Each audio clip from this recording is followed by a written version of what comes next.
Aujourd'hui, pour renverser le régime de Haute-Volta, il n'est peut-être pas nécessaire d'amener des mercenaires puissamment armés.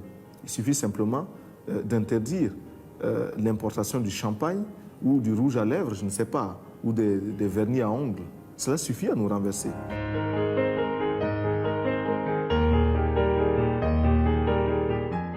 Nous estimons que la dette s'analyse d'abord de par ses origines.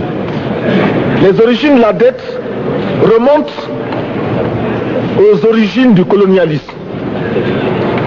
Ceux qui nous ont prêté de l'argent, ce sont ceux-là qui nous ont colonisés. Ce sont les mêmes qui géraient nos États et nos économies. Ce sont les colonisateurs qui endettaient l'Afrique auprès des bailleurs de fonds, leurs frères et cousins. Nous étions étrangers à cette dette. Nous ne pouvons donc pas la payer. La dette, c'est encore le néocolonialisme où les colonisateurs se sont transformés en assistants techniques. En fait, nous devrions dire qu'ils se sont transformés en assassins techniques.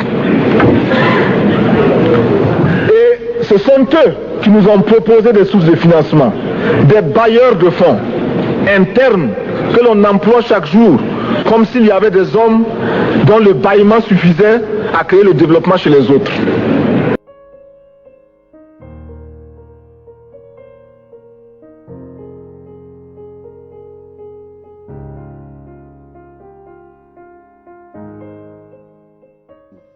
Je suis comme lui.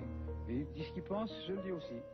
Et je trouve que dans un certain nombre de ses jugements, il a le tranchant d'une belle jeunesse et le mérite d'un chef d'État totalement dévoué à son peuple. Et moi, j'admire ses qualités qui sont grandes, mais il tranche trop aussi. Il va plus loin qu'il ne faut.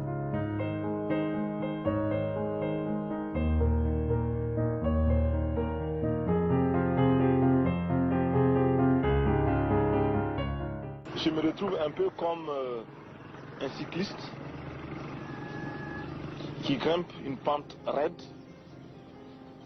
qui a à gauche, à droite des précipices. Il est obligé de pédaler, de continuer de pédaler, sinon il tombe.